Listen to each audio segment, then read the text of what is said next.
Bom dia, boa tarde, boa noite. Eu sou Augusto Rufino. Eu sou a Jaqueline Pires. Eu sou o Henrique Nazar. E eu sou a Isabel Rodrigues. E esse é o Pode Historiar, o seu podcast de história.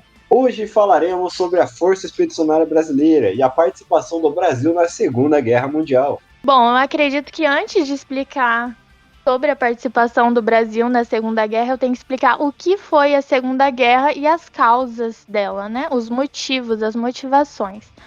A Segunda Guerra Mundial foi um conflito em escala global que moldou o século XX, né? Ela teve seu início em 1º de setembro de 1939 e o seu fim foi em 1945. Isso aí, pessoal. Como a minha colega de podcast falou, teve o início em 1939, que foi quando a Alemanha nazista invadiu a Polônia. Essa invasão acabou resultando em declarações de guerra por parte do Reino Unido e da França contra a Alemanha. Esse foi o marco inicial da guerra, que foi quando começou as hostilidades na Europa. Dentre as principais causas do conflito está o Tratado de Versalhes, que encerrou a Primeira Guerra Mundial e que impôs duras condições à Alemanha e que, além de tudo, fomentou muito o ressentimento e as crises econômicas no país. O descontentamento da população alemã também levou à ascensão do nazismo, com Hitler prometendo restaurar o poderio alemão e também expandir o território do país, né? Durante a década de 30, a Alemanha adotou políticas expansionistas, como a remilitarização da Renânia, que ocorreu em 1936, e também a anexação da Áustria, que foi em 1938. Além também de tudo da invasão na Tchecoslováquia. E a política de apaziguamento adotada pelas potências europeias permitiu que Hitler, na época, ganhasse força sem uma intervenção decisiva. Enquanto tudo isso acontecia, a Itália, sob o regime fascista de Benito Mussolini, também buscava expandir o seu império, com incursões na África, como por exemplo a invasão da Etiópia, ocorrida em 1935. E por sua vez, também o Japão iniciou uma política imperialista na Ásia, invadindo a Manchúria em 1931 e consolidando sua posição na China durante a Segunda Guerra Sino-Japonesa em 1937. Bom, então para relembrar, os principais motivos foram o expansionismo nazista, a insatisfação com o Tratado de Versalhes e a fragilidade das políticas de apaziguamento adotadas por outras potências europeias. Tudo isso vai acarretar com que o conflito se espalhe rapidamente pelo mundo, devido às alianças militares e rivalidades internacionais, envolvendo muitas nações ao redor do mundo. Durante a Segunda Guerra Mundial, o mundo se viu dividido entre dois grupos. O primeiro, o eixo, formado principalmente pela Alemanha, Itália e Japão, e secundariamente também pela Hungria, Romênia, Bulgária, Eslováquia, Finlândia e Tailândia. E o segundo grupo, chamado de aliados, formado pelos Estados Unidos, União Soviética, Reino Unido, China, França e secundariamente pelo Canadá, Austrália, Nova Zelândia, Países Baixos, Bélgica, Grécia, Polônia e, por fim, o Brasil. No finalzinho de 1940, Hitler assina o Pacto Tripartite, o que fortalece a aliança com a Itália e o Japão, e consolida o eixo. A Itália, por sua vez, já havia entrado na guerra ao lado da Alemanha em junho de 1940, quando Mussolini lança campanhas militares na África do Norte e nos Balcãs, mas ele encontra dificuldades em ambas as frentes, e ele acaba precisando da ajuda alemã, o que vai culminar na ocupação da Grécia e da Iugoslávia em 1941. Nesse mesmo ano de 1941, no mês de junho, Hitler comete o que seria um dos erros mais graves na questão da estratégia de guerra, que foi a invasão da União Soviética, que ficou conhecida como Operação Barbarossa, quebrando nesse sentido o pacto de não agressão com Stalin. As forças alemãs avançaram rapidamente no território soviético, mas enfrentaram uma resistência feroz e dificuldades logísticas que se intensificaram com o rigoroso inverno russo. A invasão transformou a guerra em uma luta em duas frentes para a Alemanha, o que se revelaria fatal nos anos subsequentes. Paralelamente a isso, o Japão expandia suas operações na Ásia e no Pacífico, com o objetivo de controlar recursos naturais, especificamente o petróleo, que estavam sob controle de colônias ocidentais. Em 7 de dezembro de 1941, o Japão ataca a base naval americana de Pearl Harbor, no Havaí, levando os Estados Unidos a entrarem formalmente na guerra. Isso marca o início de um conflito verdadeiramente global.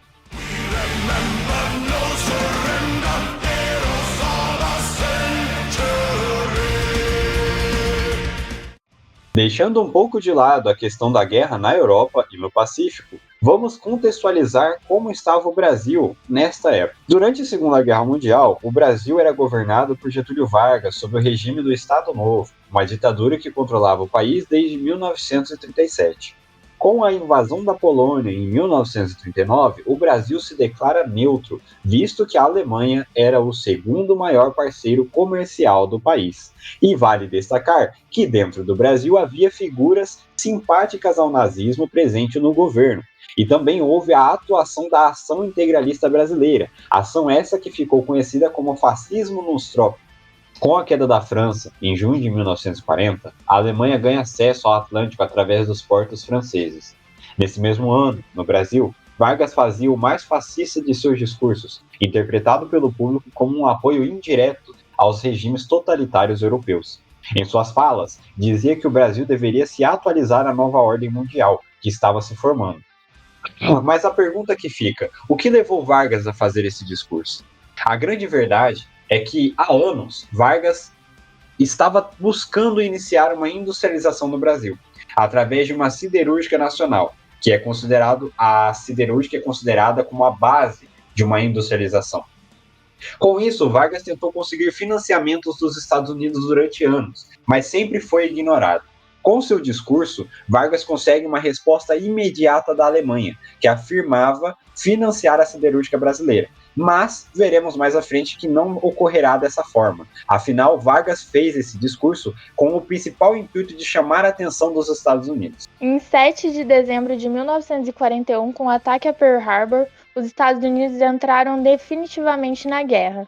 Esse evento marcou um ponto de virada para o Brasil, que começou a estreitar relações com os Estados Unidos, rompendo gradualmente com a neutralidade inicial que ele tinha no conflito. Já em 28 de janeiro de 1942, durante a Conferência do Rio de Janeiro, o Brasil, junto com outros países, rompeu relações diplomáticas com as potências do eixo. Ao romper essas relações, o Brasil se torna um aliado direto dos Estados Unidos, o que provoca ataques alemães a navios brasileiros. Em 15 de agosto de 1942, o submarino alemão U-507 afunda 5 navios comerciais brasileiros na costa do estado de Sergipe, causando a morte de cerca de 600 pessoas. Na época, houveram relatos de que os corpos das vítimas chegaram boiando às praias do estado.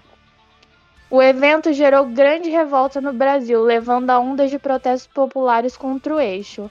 Ao todo, durante a Segunda Guerra, mais de 35 navios brasileiros foram afundados, resultando em mais de 1.000 mortos. Com as revoltas populares, em 22 de agosto de 1942, o Brasil finalmente declara guerra às potências do eixo. É importante ressaltar que havia no Brasil muitos descendentes de italianos, alemães e também japoneses, que vão ser perseguidos após a declaração de guerra. É muito importante relembrar, como citamos anteriormente, que a Alemanha nazista era o segundo maior parceiro comercial do Brasil na época, mas o principal parceiro e mais importante era os Estados Unidos. Vargas conseguiu se beneficiar do melhor das duas relações comerciais o máximo que pôde, e quando percebeu que as relações com a Alemanha estavam acabando, voltou seu interesse para o único que poderia proporcionar oportunidades comerciais e financiamentos que o Brasil precisava, os Estados Unidos. Vargas buscou aproximar-se cada vez mais dos norte-americanos, construindo uma política de boa vizinhança. Política essa que trouxe vários investimentos para o Brasil, como o financiamento na construção da Companhia Siderúrgica Nacional e instalação da maior base aérea fora dos Estados Unidos em Parnamirim, no Rio Grande do Norte. O Brasil começou até a aparecer na mídia americana com essa aproximação. Até mesmo o próprio Walt Disney veio ao Brasil em 1942 e também lançou o filme Alô Amigos, que introduziu o personagem Zé Carioca, o amigo brasileiro do Pato Donald. Aqui a gente pode perceber que vai começar a ocorrer um estreitamento das relações, não só do Brasil tentando se aproximar dos Estados Unidos, mas também os Estados Unidos tentando se aproximar do Brasil.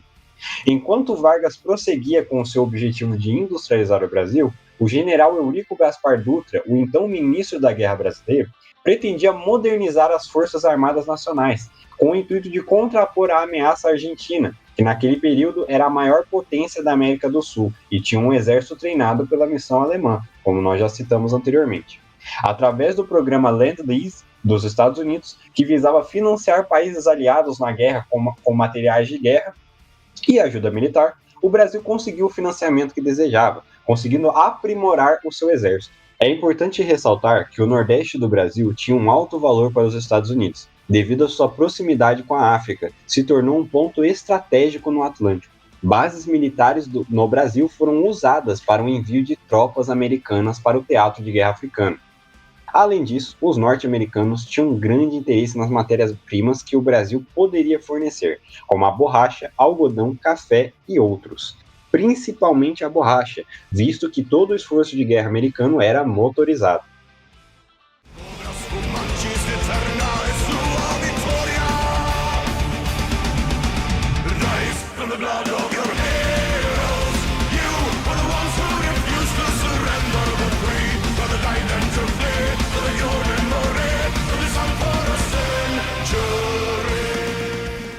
No ano de 1943, o presidente dos Estados Unidos, Franklin Roosevelt, visitou o Brasil e se encontrou com o presidente Vargas, no que foi chamada Conferência de Potengi, onde foi decidido que o Brasil enviaria tropas para a guerra, formando a Força Expedicionária Brasileira, também conhecida como FEB. No entanto, só em junho de 1944, mais de um ano após a conferência, o Brasil enviou efetivamente seus primeiros soldados para a Europa. A verdade é que o exército brasileiro era muito despreparado e o que fez com que os aliados demorassem para decidir onde ele atuaria.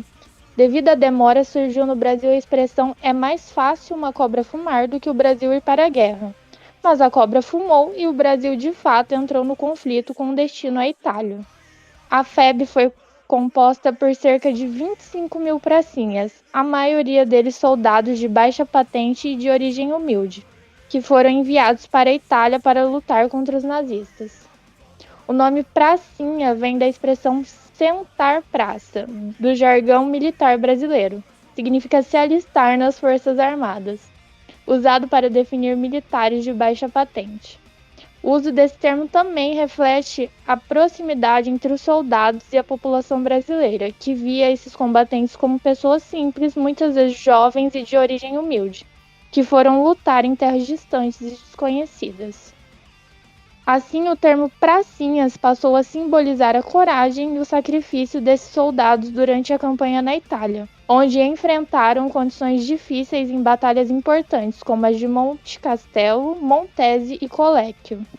Ainda no ano de 1944, os nazistas estavam sendo pressionados pelos soviéticos pelo leste, pressionados pelos americanos, franceses e ingleses pelo oeste, e faltava alguém para pressioná-los pelo lado sul.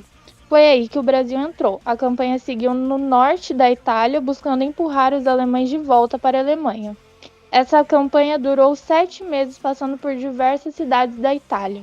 Os soldados brasileiros integraram o 5º Exército Americano, comandado pelo general Mark Clark dos Estados Unidos, e foram liderados pelo general brasileiro João Batista Mascarenhas de Moraes. Os soldados brasileiros tiveram de enfrentar um relevo montanhoso e um dos invernos mais rigorosos da história da Europa, com temperaturas de até 20 graus negativos. Muitos dos pracinhas nunca haviam visto neve antes. Os uniformes eram inadequados e muitos foram obrigados a forrar as roupas e coturnos com palha e jornal. Chegaram a ganhar casacos brancos para se camuflar na neve e também se diferenciar dos inimigos alemães, que também usavam verde-oliva. Fato interessante é que, infelizmente, devido à roupa dos brasileiros ser igual à dos alemães, verde-oliva, Ao chegarem na Europa, as tropas aliadas vaiaram os pracinhas por pensarem em se tratar de prisioneiros alemães. O principal objetivo na Itália era atravessar a linha gótica, uma linha defensiva alemã que se estendia do Mar Tirreno ao Mar Adriático e tinha a função de impedir e atrasar as tropas que fossem atacar a Alemanha nazista. Foi então que em Monte Castello, uma batalha que será conhecida como uma das mais importantes da FEB, ocorrida em 24 de novembro de 1944, em que, apesar da superioridade tecnológica e tática dos alemães, os brasileiros perseveraram. A batalha durou cerca de 3 meses e foi necessário que os pracinhas brasileiros subissem 977 metros embaixo de metralhadoras nazistas. Sofreram 4 derrotas consecutivas e mais de 145 baixas entre mortos e feridos. Foi então que, em 20 de fevereiro de 1945, decidem fazer um novo ataque, intitulado de Operação Empor, onde durante todo o dia ataques aconteceriam nas elevações vizinhas e as tropas iriam ganhando posições estratégicas de maneira cuidadosa. Após 12 horas de ofensiva, os primeiros brasileiros alcançaram o topo do monte, lutando corpo a corpo com os nazistas. Então, um dia depois, os pracinhas, ao lado das tropas americanas, finalmente conquistaram o monte, em 21 de fevereiro de 1945. Ainda no ano de 1945, no dia 14 de abril, ocorreu a batalha mais sangrenta da campanha brasileira, na cidade de Montese, uma cidade pequena e em cima de um morro, onde os pracinhas enfrentaram os alemães em combate nas ruas e casas do município. O conflito durou por 3 dias, resultando em mais de 400 baixas. Mesmo sem a ajuda dos americanos, os brasileiros saíram vitoriosos. A campanha italiana chegou ao fim com a rendição das tropas alemãs em 2 de maio de 1945. Os brasileiros fizeram mais de 20 mil prisioneiros e foram reconhecidos internacionalmente por sua atuação. Hoje, no pé de Monte Castello, existe um monumento dedicado aos pracinhas que lutaram e morreram durante o embate. Cerca de 465 soldados brasileiros morreram em solo italiano durante a guerra. Não podemos esquecer também da Força Aérea Brasileira, também conhecida como FAB, que desempenhou um papel crucial na Segunda Guerra, realizando cerca de 445 missões, destruindo importantes alvos inimigos como pontes e depósitos de combustível. Eram cerca de 4 esquadrilhas e quase 500 militares. A FAB ficou conhecida por adotar o lema Senta a Pua, uma expressão nordestina que significa vai com tudo, ou em frente com coragem. O avestruz foi escolhido como mascote devido à fama dos brasileiros de comer de tudo, o que simbolizava a capacidade dos pilotos e mecânicos de se adaptarem às condições adversas e improvisarem soluções, o que se adequa à ideia de que os brasileiros engoliam tudo e superavam qualquer desafio. Com o fim da guerra, os soldados brasileiros retornam ao Brasil e são recebidos com grandes comemorações. Um fato interessante é que, infelizmente, muitos encontraram dificuldades para conseguir as pensões do governo, e somente em 1980 os veteranos da FEB passaram a receber os direitos devidos, mas nem todos sobreviveram até este momento. Neste período, uma grande contradição interna começou a tomar conta da população brasileira, que havia acabado de enviar soldados para derrubar ditaduras estrangeiras, mas, ao retornarem ao Brasil, encontraram o país sob o regime de Getúlio Vargas, que estava no poder desde 1930. Com a insatisfação popular, Vargas deixa a presidência e assume o general Eurico Gaspar Dutra, eleito novo presidente do Brasil. Embora não tenham sido um exército mais poderoso, nem participado das maiores batalhas do conflito, os valorosos soldados brasileiros jamais devem ser esquecidos. Com coragem e determinação, enfrentaram condições adversas e contribuíram significativamente para o esforço de guerra. Esses combatentes são, sem dúvida, verdadeiros heróis, cuja dedicação e sacrifício devem ser reconhecidos e preservados na memória de nossa sociedade.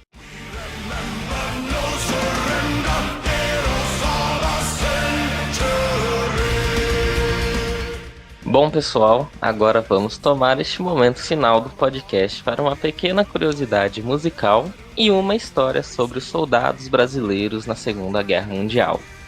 Primeiro vamos falar sobre essa música que está tocando e tocou até agora durante o podcast, não sei se perceberam. A música se chama Smoking Snakes da banda sueca Sabaton, que é uma banda conhecida internacionalmente por suas letras com temáticas militares e históricas. Esta música é a terceira faixa do álbum Heroes, e é uma clara homenagem aos 3 soldados brasileiros e aos cobras fumantes que ficaram conhecidos por seus feitos durante a guerra e foram reconhecidos como heróis, não só pelos seus aliados, mas também pelos seus inimigos, os alemães. A música retrata o encontro desses 3 mineiros durante uma patrulha com aproximadamente 100 combatentes alemães, e ela possui em seu refrão uma frase em português: "Cobras fumantes, eterna é a sua vitória". Mas quem foram esses 3 heróis brasileiros, Jaque? Seus nomes eram Geraldo Baeta da Cruz, de 28 anos, natural de Entre Rios de Minas, Arlindo Lúcio da Silva, de 25 anos, de São João del Rei, e Geraldo Rodrigues de Souza, de 26 anos, de Rio Preto.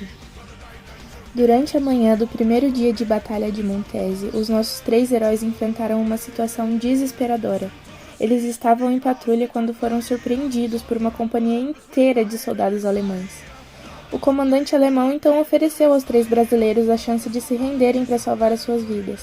Ao contrário do esperado, os pracinhas recusaram e com uma coragem incomum abriram fogo contra os inimigos, disparando até o último cartucho. Quando a munição acabou, eles fixaram baionetas em suas armas e avançaram contra os alemães, mesmo sabendo que as chances de sobrevivência eram mínimas, ou até mesmo nulas. Em desvantagem e sem munição, os nossos 3 heróis caíram em solo italiano. O desfecho foi trágico, mas a bravura dos 3 mineiros impressionou profundamente o comandante alemão. Reconhecendo a coragem dos soldados, ele ordenou que fossem enterrados em uma cova rasa, marcando o local com uma cruz e uma placa com a inscrição Drei Brasilianische Helden, que significa 3 heróis brasileiros em português. Após o fim da guerra, os corpos dos 3 foram levados para o cemitério de Pistoia, na Itália, e mais tarde para o monumento aos pracinhas no aterro do Flamengo, no Rio de Janeiro. Essa homenagem prestada pelo inimigo ressalta o respeito e a admiração que a bravura dos brasileiros inspirou, mesmo entre os soldados alemães, que os reconheceram como verdadeiros heróis. Bom, gente, esse foi o nosso momento de curiosidades. Eu espero que vocês tenham gostado.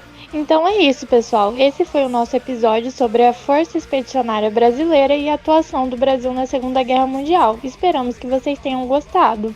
Se este conteúdo foi do seu agrado, nos siga em nossas redes sociais para mais episódios. E compartilhe este episódio com aquele seu amigo que não sabe que o Brasil participou da Segunda Guerra Mundial. Eu sou Augusto Rufino. Eu sou a Jaqueline Pires. Eu sou o Henrique Nazar. E eu sou a Isabel Rodrigues. Até o próximo episódio.